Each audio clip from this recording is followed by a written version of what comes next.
तर नमस्कार मित्रांनो, सकाळी सकाळी निघालो होतो कॉलेजला आणि कॉलेजला गेल्यावर बघा बसमध्ये बसलो. बसमध्ये दादा आणि मोन्या होते. तिथून लगेच कॉलेजमध्ये पोहोचलो. कॉलेजमध्ये पोहोचल्यावर ज्ञानेश भेटला. ज्ञानेश आल्यावर संकेत आला. संकेत मला चला चहा प्यायला. ते येता येता वाकडे भेटला. त्यानंतर कॉलेज सुटल्यावर बघा बसमध्ये आलो. निवांत झोपलो होतो. त्यानंतर पोरं म्हणले आम्हाला पण घे व्लॉगमध्ये. तर बघा ही फुल कोणच नव्हतं बसमध्ये, त्यामुळे बघा ही कशी झोपली वगैरे होती. त्यानंतर आलो शॉपवरून आम्हाला जायचं होतं सिम्बायसिस हॉस्पिटलला, जसे की फोटो काढायला आणि ताईला भेटायला जायचं होतं. तर सिम्बायसिस हॉस्पिटलला गेलो. तिथं गेल्यानंतर जरा एक मंदिर दिसलं. त्या मंदिरापाशी गेलो. तिथं फोटो वगैरे काढले जरा भेटायला हॉस्पिटलमध्ये जाणार आहे.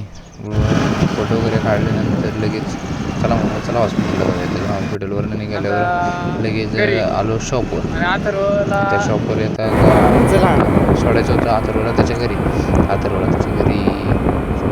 सोडायला गेलो आणि त्याच्यानंतर आलो लगेच शॉपवर आलो. थोडा वेळ बसलो तर दादा चालला होता बाहेर जरा. तर दादा करत होता तयारी आणि त्याच्यानंतर दादा शॉपवरून गेला. तर धन्यवाद मित्रांनो, भेटू पुढच्या व्लॉगमध्ये.